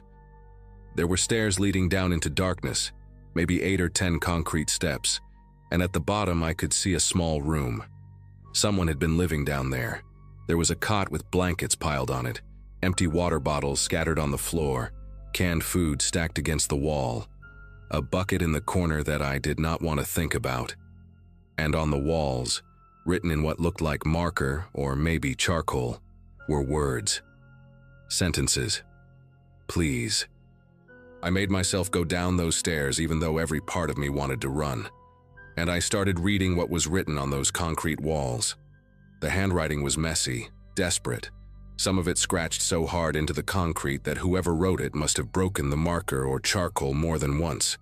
The first thing I read was near the door, at eye level, and it said, "Please don't send me back, they will kill me." No punctuation, no capitals, just raw fear put into words. Further along the wall, there was more. I did what you asked, I stayed quiet. And then, in bigger letters near the cot, "How long do I have to stay here?" There were tally marks scratched into one section of the wall, grouped in sets of 5, and I counted them twice to make sure. 117 days. Someone had been down here for almost 4 months, marking each day, waiting for something. The most recent writing was near the stairs, and it was different from the rest, calmer somehow, more resigned. It just said, "They are good people, they are trying to help me, I know that now." That one disturbed me more than all the desperate pleas combined. It sounded like something a person would write after they had given up, after they had accepted whatever was happening to them. I took pictures of everything with my phone. my hands trembling so badly that half of them came out blurry. I searched the rest of the shelter, looking for anything that might tell me who had been kept down here. Under the cot, I found a small pile of clothes, a worn flannel shirt and jeans that looked like they belonged to a man, maybe medium build. There was a paperback book with the cover torn off, some kind of thriller from what I could tell, with pages dog-eared throughout. In the corner behind the food cans, I found a wallet. It was old, the leather cracked and faded, and inside there was no money, no credit cards, just a West Virginia driver's license. The photo showed a man in his 30s, thin face, dark hair, tired eyes. The name on the license was Curtis Allen Webb, and according to the birth date, he would have been 34 when the license was issued. The issue date was 2015, which meant it had expired years ago. I stared at that face for a long time, trying to understand what I was looking at. Who was this man? Why had my grandparents been keeping him in an underground shelter on their property? And where was he now? The cot had not been slept in recently. The blankets were cold, and there was a layer of dust on everything. Whoever Curtis Webb was, he had not been down here for a while, but someone was still maintaining this place, still coming out here. The grocery bag Grandpa had carried that morning had to be connected somehow. I put the wallet in my pocket and climbed back up those stairs, my legs shaking so bad I had to grip the railing to keep from falling. When I got outside, I looked at the well again, really looked at it this time. The wooden cover was thick, solid, built to hold weight. Those rocks on top were not decoration, they were there to keep something in or keep someone out. I walked over and tried to move one of the rocks, but it was heavier than it looked, maybe 40 or 50 pounds. I managed to slide it to the side, then another one until I could lift the edge of the wooden cover just enough to peer inside. The smell that came up was horrible, wet and rotten, like standing water mixed with decay. I shined my phone flashlight down into the darkness, but the well was deep, maybe 30 feet, and I could not see the bottom clearly. There was water down there, black and still, and something floating on the surface. It looked like fabric, maybe cloth, bunched up and waterlogged. I could not tell what it was, and I did not want to know. I dropped the cover back down, shoved the rocks into place, and walked back to the house as fast as I could without running. My grandparents were awake when I got back, sitting in the living room watching television like nothing in the world was wrong. I stood in the doorway for a moment, looking at these two people I had known my whole life, trying to reconcile the grandparents who had taught me to fish and baked me birthday cakes with whatever was happening in that underground shelter. Grandma looked up and smiled at me, asked if I had enjoyed my walk. I said yes, it was nice, and then I went upstairs to the guest room and locked the door. I sat on the bed and pulled out the wallet, stared at Curtis Webb's face on that expired license. I searched his name on my phone, but the signal out there was terrible, barely one bar and nothing would load. I tried different combinations: Curtis Webb, West Virginia, Curtis Webb missing person, Curtis Webb obituary. The pages just kept spinning, never loading, and eventually I gave up. I needed to confront my grandparents, but I had no idea how to even start that conversation. "Hey Grandma, I found your underground bunker and the ID of the man you were keeping prisoner. Want to explain?" It sounded insane even in my own head, but I could not just pretend I had not seen what I saw. That shelter, those desperate words on the walls, the thing floating in the well. Something terrible had happened on this property, and my grandparents were at the center of it. I waited until dinner, sat across from them at the kitchen table while Grandma served meatloaf and mashed potatoes like it was any normal Saturday night. I could barely eat, just pushed the food around my plate, trying to find the right words. Finally, when Grandpa got up to refill his water glass, I pulled out the wallet and set it on the table. Grandma saw it first, and the color drained from her face so fast I thought she might faint. She grabbed the edge of the table with both hands, steadying herself, and whispered something I could not hear. Grandpa turned around, saw the wallet, and his whole body went rigid. For a long moment, nobody spoke. Then Grandma looked at me with these eyes I had never seen before, tired and scared and somehow relieved all at once. and she said they had been wondering when someone would find out. She said they had been carrying this for years, that it had been eating them alive, and maybe it was time to finally tell someone the truth. Grandpa sat back down heavily, like his legs could not hold him anymore, and he told me to put the wallet away because he could not stand to look at that face again. They told me Curtis Webb showed up at their door in the fall of 2015, desperate, bleeding from a cut on his forehead, begging them to hide him. He said people were after him, bad people, that he had seen something he should not have seen, and now they wanted him dead. My grandparents did not know what to do. They were isolated out here, no close neighbors, and this terrified man was pleading for his life on their porch. So they let him stay in the old storm shelter, just for a few days until things calmed down. That was what they told themselves. But the days turned into weeks, and weeks turned into months. Curtis was paranoid, would not let them call the police, said the people looking for him had connections everywhere. Grandma brought him food and water every day. Grandpa reinforced the shelter door, and they kept his secret. They told me he was a good man, just scared that he never hurt anyone and never asked for much. He wrote on the walls to keep himself sane, counting the days until it was safe to leave. But it was never safe, or at least that is what Curtis believed, and eventually something in him just broke. Grandma stopped talking at this point, could not continue, and Grandpa had to finish the story with tears running down his face.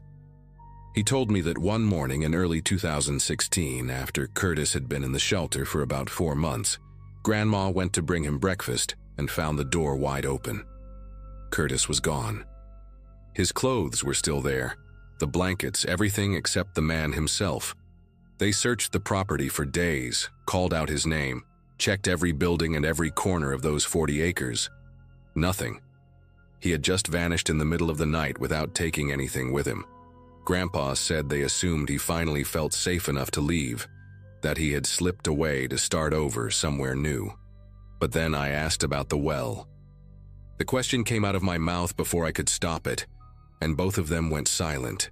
Grandma started crying, these quiet sobs that shook her whole body, and Grandpa just stared at the table like he was looking through it into something terrible.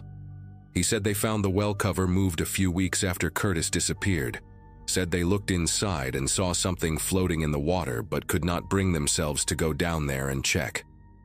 They convinced themselves it was just old clothes, debris, anything but what they feared it might be. They put the cover back, weighed it down with rocks, and never spoke about it again.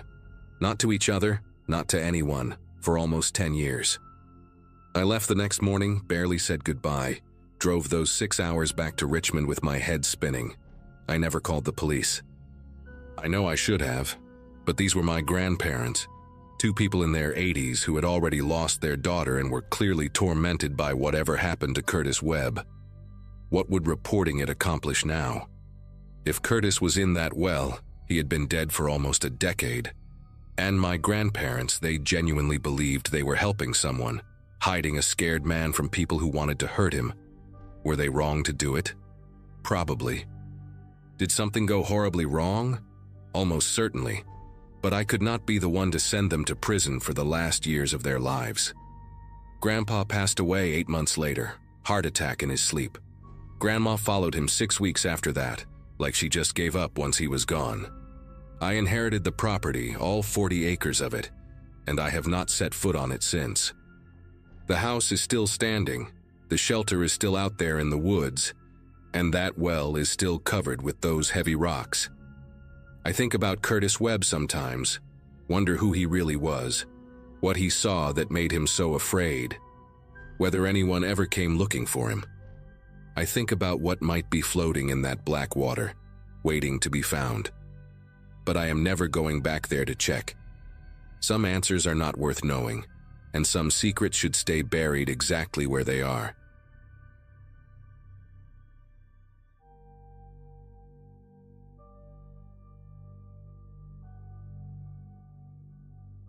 My grandmother waited until she was 83 years old to finally tell me the truth. I had driven down to Tucson to visit my grandparents, something I try to do every few months now that my grandfather's dementia has gotten worse. 15 years of producing television commercials in Los Angeles had taught me plenty about how this industry destroys people, and my graduating class from film school back in 2007 has mostly scattered to other careers by now. But nothing in my experience prepared me for what she told me that afternoon, sitting in her kitchen while my grandfather slept in the next room. She gripped my wrist with surprising strength and said she needed to tell me something before it was too late. Something about why they left the business in 1974, when both of them were on the verge of real success. I had always wondered why two people with genuine talent, my grandmother a session singer, and my grandfather a sought-after studio musician, had simply vanished from an industry they loved. The family story was always vague. Something about wanting a quieter life, about raising my mother away from the chaos of Los Angeles. But sitting there watching her face in the afternoon light, I could see she was about to unravel 50 years of carefully constructed silence. She started by asking if I remembered the name Clive Ashford. I told her I did not, and she nodded slowly, like she expected that answer. Clive Ashford, she explained, was a talent manager who operated out of a beautiful office on Wilshire Boulevard during the early 70s. He represented legitimate artists, some of them famous names I would recognize, and that legitimacy was exactly what made him so dangerous. My grandmother had been introduced to him through a mutual friend at a recording session in October of 1974.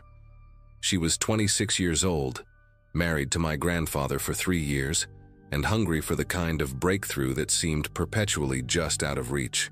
Clive told her he had connections to a major label that was looking for fresh voices for a new project, something experimental that could launch careers overnight. He was charming, well-dressed, and spoke with the confidence of someone who had opened doors for dozens of artists before. My grandmother said she felt lucky, chosen even, when he invited her to a private audition at a studio in the Valley the following Saturday. My grandfather had a conflicting gig that day, a wedding reception in San Diego, so she would be going alone. That detail, she said, was not a coincidence. She understands that now. Clive had been watching them for weeks, learning their schedules, waiting for the right moment. The address Clive gave her led to an industrial area in Van Nuys, far from the polished studios she was used to. My grandmother told me she almost turned around when she saw the building, a squat concrete structure with no signage, surrounded by a chain-link fence and empty lots filled with dead weeds. But there were other cars in the parking lot, nice ones, a Cadillac and a Lincoln Continental, and she convinced herself that serious music people often worked in unglamorous spaces. She parked her Volkswagen Beetle and walked toward the entrance, where a young man in a suit was waiting with a clipboard.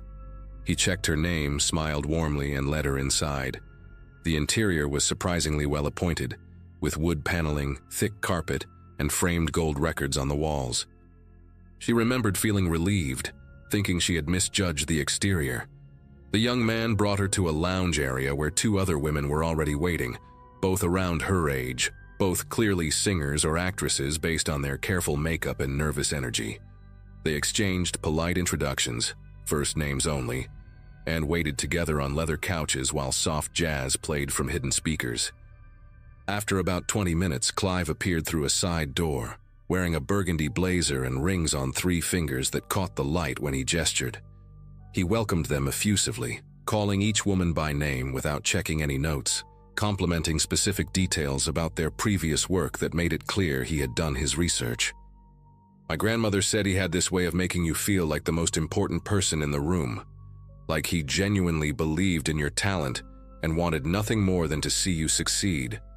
He explained that the audition would be a bit unconventional, that the label executives preferred to see how artists handled unexpected situations, how they thought on their feet.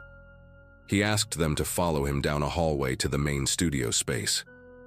My grandmother remembers walking behind the other 2 women, noticing how thick the walls seemed, how the jazz music faded completely as they moved deeper into the building.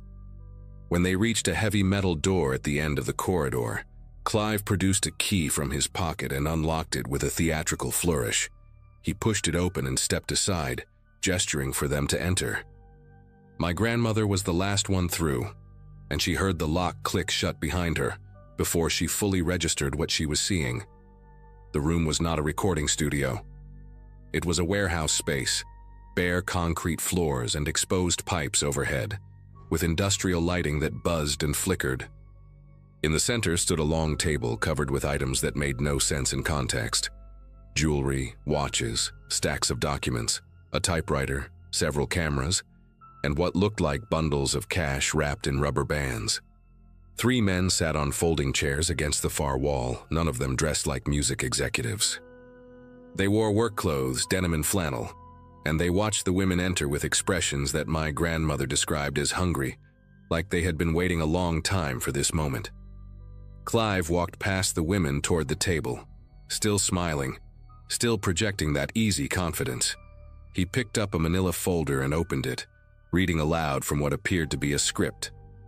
He said they had been selected for a special opportunity, a chance to earn more money in one afternoon than most session singers made in a year. All they had to do was follow instructions. One of the other women, a blonde with a southern accent, asked what kind of instructions. Clive set down the folder and explained, in the same pleasant tone he might use to discuss recording schedules, that they would be driving to a location in Beverly Hills and retrieving certain items from a residence while the owners were away. My grandmother said the reality of the situation hit her like a physical blow. This was not an audition. This was a recruitment, and they were being asked to commit burglary.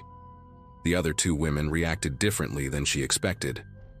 The blonde went pale and started crying quietly, but the 3rd woman, a brunette who had introduced herself as Francine, seemed almost unsurprised, like she had suspected something was wrong from the beginning but had come anyway. Clive continued talking, explaining that the homeowners were out of the country, that the security system had already been disabled by an inside contact, that the whole job would take less than an hour. He emphasized that no one would get hurt, that the items they were taking were insured, that the victims were wealthy people who would barely notice the loss. He made it sound reasonable, almost victimless. Then he mentioned the compensation. $10,000 each in cash paid immediately upon completion. My grandmother told me that even in her fear, even knowing this was deeply wrong, some part of her brain did the math. $10,000 in 1974 was more than she and my grandfather earned in 6 months combined. She hated herself for even considering it, but that hesitation, those few seconds of temptation, bought her enough time to notice something important about the room they were standing in. There was a second door.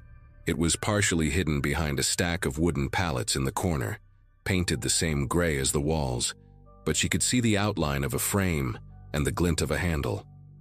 She did not look at it directly, did not want to draw attention, but she mapped its position in her mind while Clive kept talking. He was explaining the logistics now, how they would travel in separate vehicles, how they would enter through a service entrance at the back of the property, how each woman would be responsible for specific items on a list. One of the men against the wall stood up and walked toward them, holding 3 pairs of thin leather gloves. My grandmother accepted hers without making eye contact, feeling the soft material between her fingers, understanding that this was real, that these people had done this before, that they had a system. The blonde woman was openly sobbing now, saying she wanted to go home, that she had a daughter waiting for her. Clive's demeanor shifted for the first time. His smile remained, but something cold entered his voice when he told her that leaving was not an option, that they knew where she lived, where her daughter went to school, that cooperation was the only path forward. The room went silent except for the buzzing lights overhead. My grandmother felt her heart pounding so hard, she worried the men could see it through her blouse. Francine spoke up then, asking practical questions about the timeline, the target address, what kind of vehicle they would be using. My grandmother realized with a sickening clarity that Francine was going to go through with it, that she had already made her decision, perhaps before she even walked into this building. Clive seemed pleased by her cooperation and turned his attention to answering her questions in detail. While he was distracted, my grandmother took a small step backward, then another, positioning herself closer to the hidden door. She was not thinking clearly, operating on pure survival instinct, her body making decisions her conscious mind had not yet approved. The blonde woman suddenly collapsed onto the floor, hyperventilating, and both of the seated men rushed forward to help restrain her. In that moment of chaos, with everyone's attention on the crying woman, my grandmother moved. She crossed the distance to the pallets in 4 quick strides, found the door handle, and pulled. It was unlocked. She slipped through into darkness and ran without looking back, her heels clattering against concrete, her lungs burning, her mind completely blank except for one repeating thought: "Get out, get out, get out." The door led to a narrow corridor that smelled like motor oil and rust. Emergency exit signs glowed red at intervals along the ceiling, and she followed them blindly, stumbling twice on debris she could not see, tearing her stockings on something sharp. She could hear shouting behind her now, male voices echoing off the walls, but she did not slow down. The corridor ended at a metal fire door with a push bar, and she hit it at full speed, bursting out into blinding afternoon sunlight. She found herself in an alley behind the building, dumpsters overflowing with garbage, a stray dog watching her from beside a pile of cardboard boxes. Her Volkswagen was parked on the other side of the building, impossible to reach without being seen, so she made a decision in a fraction of a second and ran the opposite direction, toward the street. She kicked off her heels and sprinted barefoot on hot asphalt, not caring about the pain, not caring about anything except putting distance between herself and that gray concrete room. She reached a busy intersection and flagged down the first car she saw, a station wagon driven by an elderly woman who looked terrified by this barefoot, wild-eyed stranger pounding on her window. My grandmother begged her to drive, said she was being chased, said her life was in danger. The woman hesitated for only a moment before unlocking the door. They drove in silence for several miles before my grandmother felt safe enough to speak. The woman, whose name she never learned, dropped her at a gas station in Burbank, where she called my grandfather from a payphone. She was crying so hard she could barely form words, and he left the wedding reception immediately, driving 90 miles an hour up the freeway to reach her.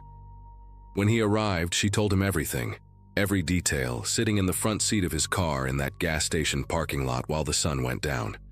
My grandfather wanted to go to the police, but my grandmother refused. Clive knew her name, knew where she worked, probably knew where they lived. These were not amateurs running a small-time scam. This was organized, methodical, and clearly not the first time they had done this. She had seen the items on that table, dozens of stolen goods ready for distribution, and she had seen the look in those men's eyes when the blonde woman tried to refuse. Going to the police would mean giving statements, testifying, putting their names in official records that could be accessed by people with connections. She was convinced that cooperation with law enforcement would get them both killed. My grandfather argued with her for hours, but in the end, her fear won out. They went home that night and started packing. Within 2 weeks, they had sold everything they could not fit in their car and driven to Tucson, where my grandfather had a cousin willing to let them stay until they found their footing. They told everyone they were leaving for personal reasons, family obligations, a sick relative who needed care. They canceled recording sessions, broke contracts, burned bridges with producers and labels who had invested time and money in their careers. My grandmother said the hardest part was not the financial loss or the professional destruction, but the silence that followed. For years, she waited for a knock on the door, a threatening phone call, some sign that Clive and his people had tracked them down. It never came. She does not know what happened to the blonde woman or to Francine. She never saw any news reports about a burglary ring being dismantled, never heard the name Clive Ashford mentioned in connection with any criminal investigation. It was as if that afternoon in Van Nuys had been erased from history, existing only in her memory, a wound that never fully healed. She and my grandfather rebuilt their lives in Tucson, found regular jobs, raised my mother in quiet anonymity. They never spoke about what happened, not to each other, not to anyone. My grandfather took the secret to his dementia, and my grandmother carried it alone for 50 years, Until that afternoon in her kitchen, when she finally decided I was old enough and successful enough in the same industry that had nearly destroyed her to know the truth. I drove back to Los Angeles the next day with my head spinning. I spent weeks searching for any trace of Clive Ashford, combing through old newspaper archives, industry records, public databases. I found nothing definitive, just a few mentions of a talent manager by that name who had operated in the early 70s and then seemingly vanished around 1975. No criminal charges, no obituary, no forwarding address. I thought about hiring a private investigator, about digging deeper, but something stopped me. Maybe it was the look on my grandmother's face when she finished her story, the relief mixed with residual terror that had lived in her for half a century. Maybe it was the realization that some answers are not worth finding. My grandparents sacrificed everything to disappear, to protect themselves and their future family from people who operated in shadows. Reopening that door felt like a betrayal of everything they had endured. So I let it go. I visit them more often now, and sometimes when I sit with my grandmother while my grandfather sleeps, she will mention small details she forgot to include, fragments of that day that surface unexpectedly. She told me recently that she still remembers the song playing in the lounge when she arrived. A Carpenter's track, something soft and hopeful that she can never listen to again without feeling sick. She told me she sometimes dreams about Francine, wonders if she went through with the job, wonders if she is still alive somewhere living with her own version of this secret. I do not have answers for her. All I can do is listen and make sure she knows that her story, their story, will not die when she does. Some truths deserve to be remembered, even the ones that never made it into any official record.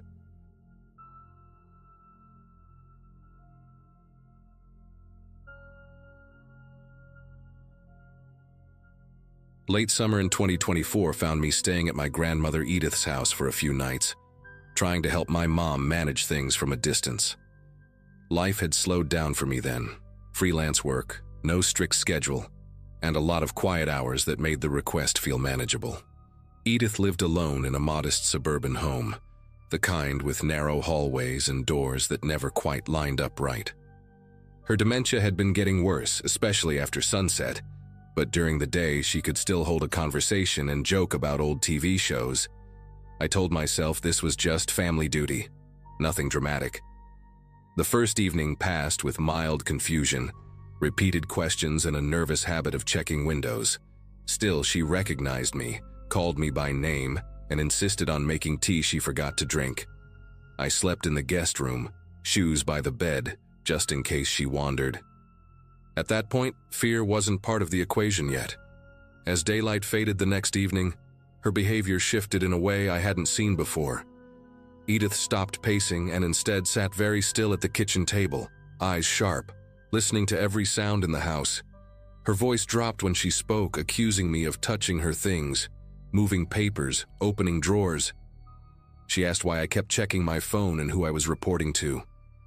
When I laughed it off, she slammed her hand on the table hard enough to rattle the silverware. The warmth she carried earlier vanished, replaced by something guarded and confrontational. She followed me from room to room, keeping a careful distance, watching my hands. Every light switch I touched earned a comment. By the time I retreated to the bedroom, my chest felt tight with unease I couldn't explain. That night unfolded slowly, stretched thin by the silence of the house. The door to the guest room closed with a soft click that didn't sound like it came from my side. A moment later, metal scraped against metal, deliberate and controlled. Edith's voice came through the door, calm and steady, explaining that she needed to lock it from the outside. She said she couldn't risk letting it move freely once the house settled. I asked what she meant, keeping my voice low so I wouldn't escalate things. She told me I knew exactly what she meant and accused me of pretending. Her footsteps moved away, followed by the sound of another lock turning somewhere down the hall. Sleep never came. I sat on the bed, listening to the house breathe, counting every creak. Morning light spilled into the room through the blinds, ordinary and cruel in how normal it felt. The door opened easily when I tried it, though the frame was gouged with fresh scratches around the lock plate. The metal looked bent, stressed, as if someone had fought it from the outside. Edith stood in the kitchen humming, cheerful, asking why I looked so tired. She remembered nothing about the night, nothing about the locks, nothing about it. When I showed her the damage, she frowned like she'd never seen that door before. The house felt empty in a way I can't fully explain, like something had left quietly before dawn. I packed my bag before lunch, promising to come back soon, knowing I wouldn't sleep another night under that roof. Driving away didn't bring the relief I expected. The image of those scratches stayed vivid, looping in my head every time traffic slowed. By the afternoon, guilt crept in, heavy and persistent, so I returned the same day with groceries and a resolve to stay one more night. Edith greeted me warmly, apologetic for being difficult lately, though she couldn't explain what that meant. I inspected the doors again while she wasn't looking. The damaged locks were still there, deeper than I remembered, like grooves pressed with intent. I told myself stress had sharpened my imagination. As the sun dipped lower, shadows stretched across the hallway and she stopped smiling mid-sentence, eyes narrowing as if she'd heard a voice I couldn't. Dinner went untouched. She asked me to sit where she could see me. Once darkness settled, Edith's alertness returned sharper than before. She whispered instead of speaking, warning me not to move too fast, not to test her patience. Every few minutes she checked the hallway, pressing her ear to the wall, nodding as if listening to instructions. When I suggested calling my mom, her face hardened and she accused me of signaling. She blocked the kitchen doorway with a chair, explaining that pathways mattered at night. The house felt smaller with every adjustment she made, furniture dragged into odd positions, lamps unplugged. When I finally excused myself to the bedroom, she followed, standing just far enough away that I couldn't read her expression clearly. The door closed between us, and I waited for the sound I dreaded. This time, the locks came quickly, firm clicks followed by the unmistakable scrape of force. Edith spoke through the door again, steady and patient, saying tonight was worse, that it was learning. She said she could hear it breathing near the vents, and that it copied footsteps when it moved. I asked her to unlock the door, trying to reason, but she only replied that love sometimes meant restraint. Something brushed the other side of the door, slow and deliberate, not heavy, but intentional enough to make my pulse race. The ceiling vent rattled once, then fell silent. I sat on the floor until my legs went numb, listening to her whisper instructions to someone who wasn't there. Morning arrived muted and gray. Edith slept in her chair, hands folded, peaceful. She laughed when I asked about the night, insisting she'd gone to bed early. The scratches on the lock were worse, curling outward like metal peeled back with fingernails. I took photos, called my mom, and arranged for in-home care that same day. When the caregiver arrived, Edith stood close to me, gripping my sleeve, quietly asking if I'd told them about it. I didn't answer. Leaving that house felt final this time, not rushed, just necessary. Whatever she believed she was protecting us from, I couldn't stay long enough to find out. I didn't go back after that day, but the house didn't leave my thoughts. Over the next week, the caregiver called twice to ask questions that made my chest tighten. She mentioned Edith insisting certain doors stay sealed after sunset, and refusing to sleep unless chairs were wedged under handles. One evening, the caregiver found Edith standing in the hallway, pressing her palm flat against a bedroom door, listening. When asked what she was doing, Edith said she was checking whether it had learned patience yet. The caregiver laughed it off at first, assuming it was part of the illness. Then she noticed the vents had been covered with towels, tightly packed, as if to block airflow. No one could explain how Edith had the strength to do that alone.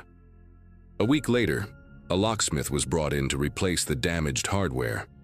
He called me directly, sounding unsettled, asking what kind of force could cause that kind of wear from the outside. He said the grooves weren't consistent with tools, more like repeated pressure from something uneven. While he worked, Edith sat at the kitchen table, calm and polite, offering him candy she kept in her pocket. She told him not to worry, that it wouldn't try anything during the day. When he asked what she meant, she just smiled and said daylight made rules simpler. He finished faster than planned and refused to stay past dusk. That was the first time someone else reacted the way I had. The final incident happened less than a month later. The caregiver arrived one morning to find Edith locked inside her bedroom, door sealed from the outside, furniture dragged into place. Edith answered through the door, annoyed at being disturbed, explaining she'd done it herself to keep things contained. She was unharmed, lucid once the door was opened, and confused by everyone's concern. Adult services stepped in after that, and she was moved to a facility where nights were supervised and doors couldn't be locked manually. The house was sold not long after, emptied quickly, no questions asked. I never asked the new owners how the nights felt there. Some things don't need confirmation. I still think about the way she spoke, how calm she was when she said she couldn't let it roam. Dementia explains a lot, but it doesn't explain the damage or the way multiple people felt watched after dark in that house. Maybe she believed she was protecting us from something imaginary, or maybe fear gave her strength and purpose when her mind was failing. What I know is this: after she moved out, no more locks were scratched, no doors sealed themselves, and no one reported sounds in the vents. Whatever she thought she was keeping in check, it stopped the moment she left. And that's the part I don't try to rationalize anymore.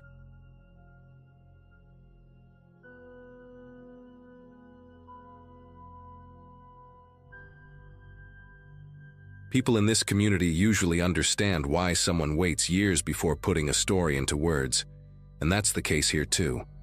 I'm writing about something that happened during the last stretch of my childhood, in a quiet town where routines mattered more than questions. At the time, my days were split between school, a part-time job at a hardware store, and wandering the neighborhood with friends until the streetlights buzzed on. Life felt narrow but stable, the kind of rhythm you don't think will ever break.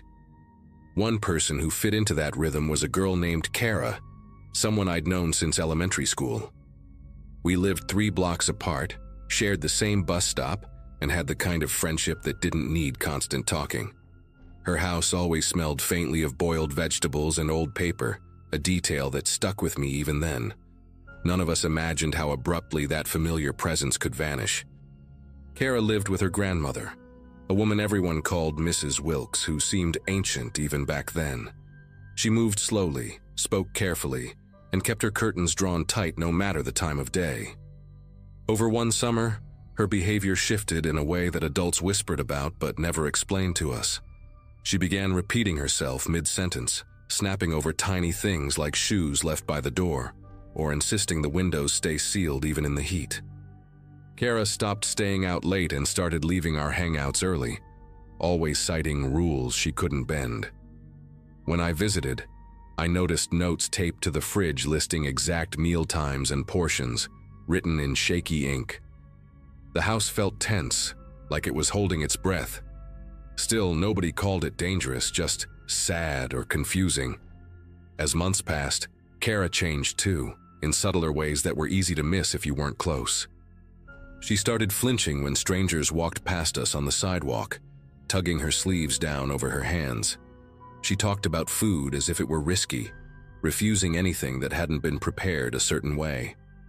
Sometimes she'd pause mid-conversation, listening for sounds no one else reacted to. When I asked what she heard, she'd shrug and change the subject. Her grandmother stopped answering the door altogether, and the mailbox filled until the metal door barely closed. Neighbors said they saw grocery deliveries left on the porch overnight. The house became a place people glanced at but avoided. Then, without warning or explanation, Kara disappeared. One day her bus seat was empty, and the next week the school office said she'd been withdrawn. Mrs. Wilkes' house went dark. The notes vanished from the windows, and a lock appeared on the outside of the gate. Adults gave rehearsed answers about family matters and told us to stop speculating. Years later, after I'd left town and built a life elsewhere, curiosity pulled me back into the story. Public records showed both Kara and her grandmother had been living in near isolation for a long time, following rigid schedules and strict rules driven by fear. Doctors later suggested untreated psychological illness, especially in the grandmother. What still unsettles me is how closely Kara's breakdown mirrored the routines she was taught, and how little anyone intervened before it was too late. After that brief look into the records, I couldn't shake the feeling that something had been quietly buried. I started reaching out to people who'd known the family back then, framing it as nostalgia rather than concern. One former neighbor remembered the exact day things finally collapsed, describing it as unusually quiet, even for that street. According to her, Mrs. Wilkes had stopped allowing any noise in the house, including the radio or television. Kara had been pulled out of school weeks earlier and was rarely seen outside. That day, a delivery driver reportedly waited on the porch for nearly an hour, knocking softly, then louder, before leaving the bags untouched.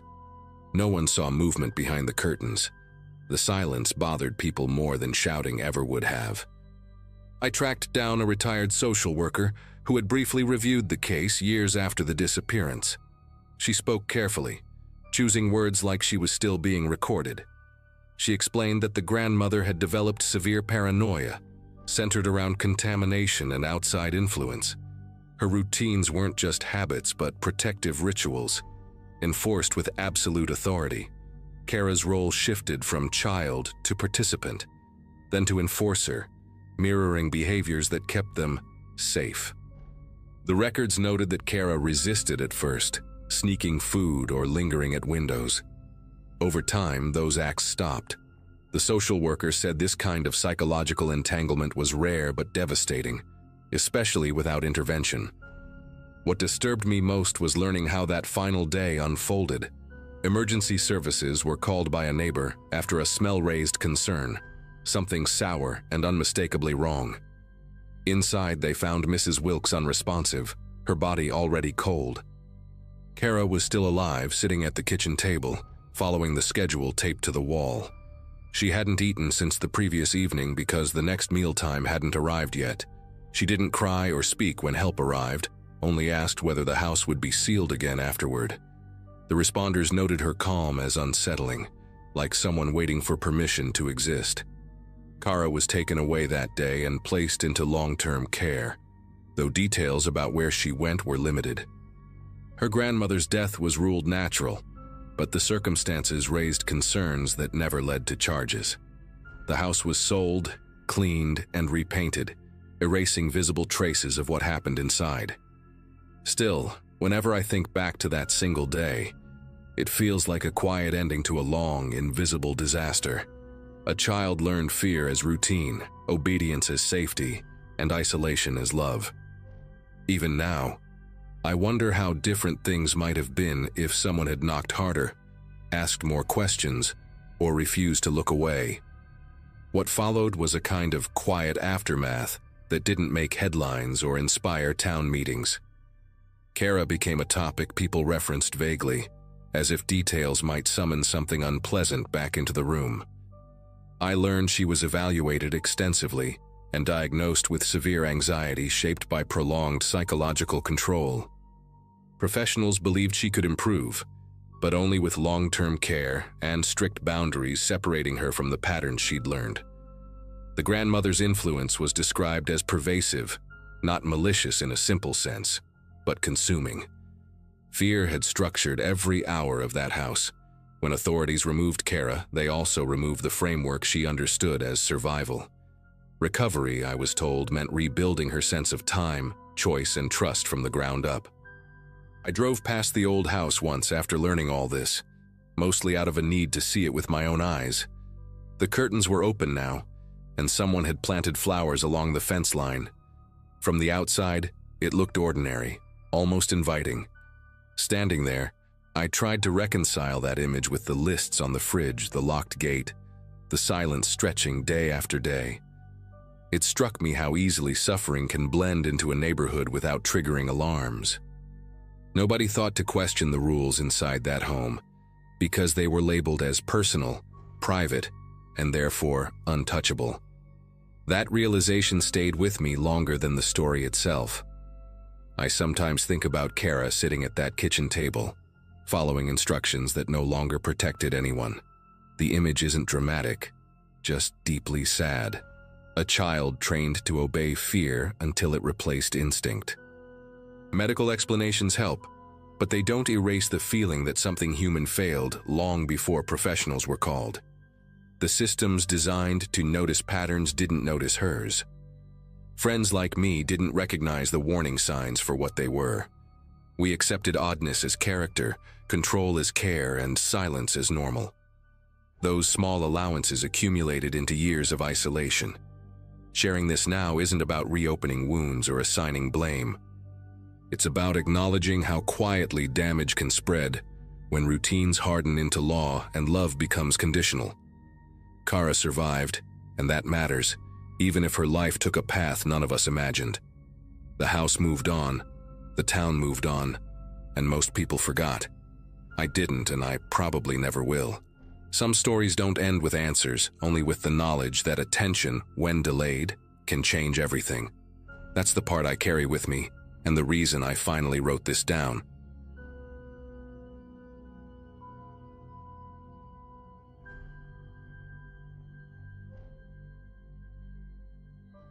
Visiting my grandparents had always meant quiet afternoons and predictable routines, but this trip felt different from the moment I passed through the stone gates of their retirement community.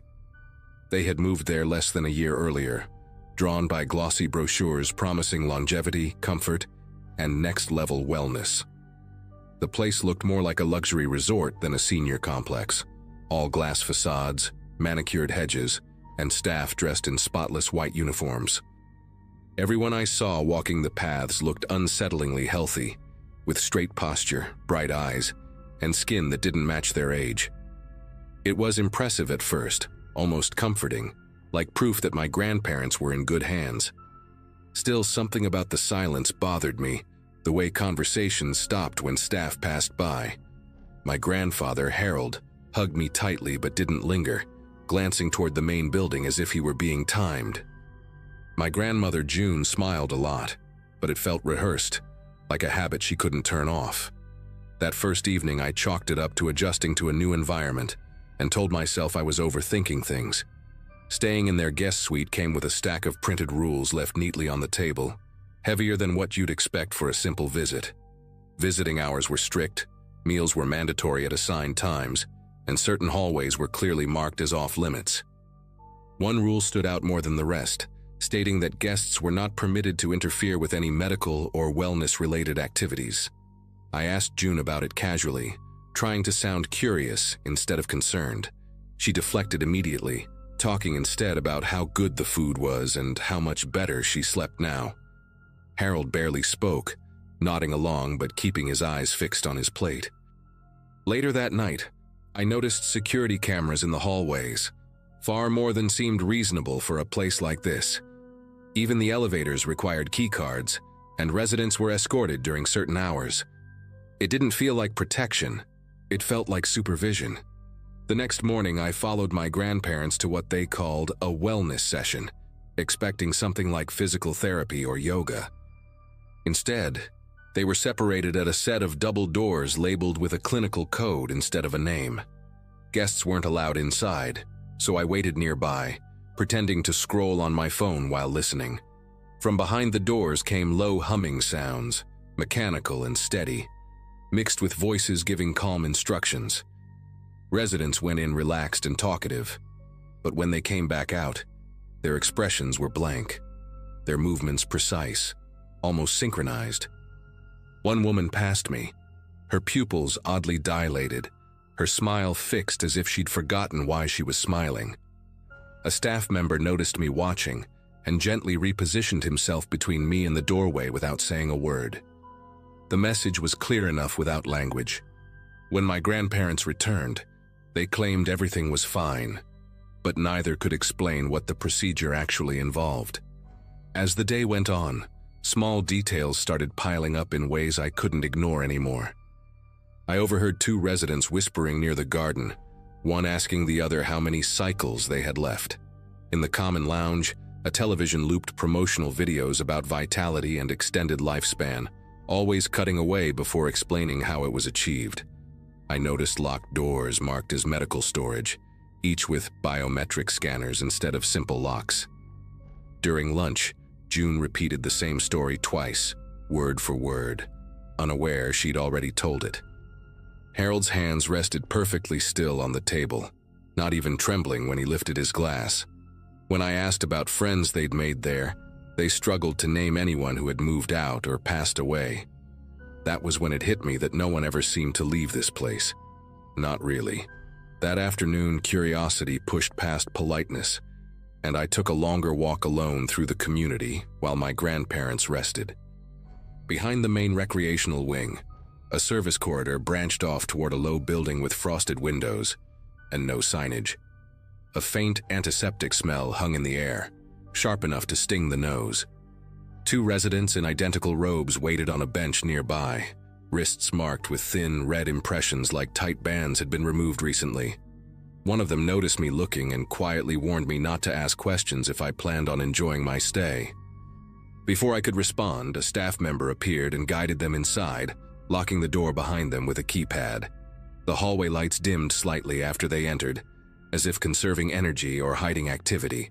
Standing there alone, the place no longer felt luxurious, just controlled and carefully sealed. Dinner that evening was quieter than the night before, and the dining hall buzzed with an artificial cheer that felt forced. Conversations revolved around improvements, clearer thinking, stronger joints, better memory, all spoken in the same calm cadence.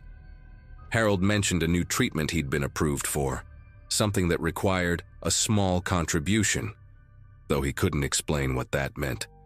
June squeezed his arm gently when he spoke, her eyes darting toward a nearby staff member before returning to her plate. Later, back in the suite, I pressed them harder than I had before, asking what they'd signed when they moved in. They admitted there were contracts, dense ones, outlining long-term care agreements and consent for experimental wellness programs. The word experimental sat between us, heavy and unresolved. Neither of them could say exactly what they'd agreed to in exchange for staying there. Night settled in, and sleep didn't come easily, so I listened to the building around me.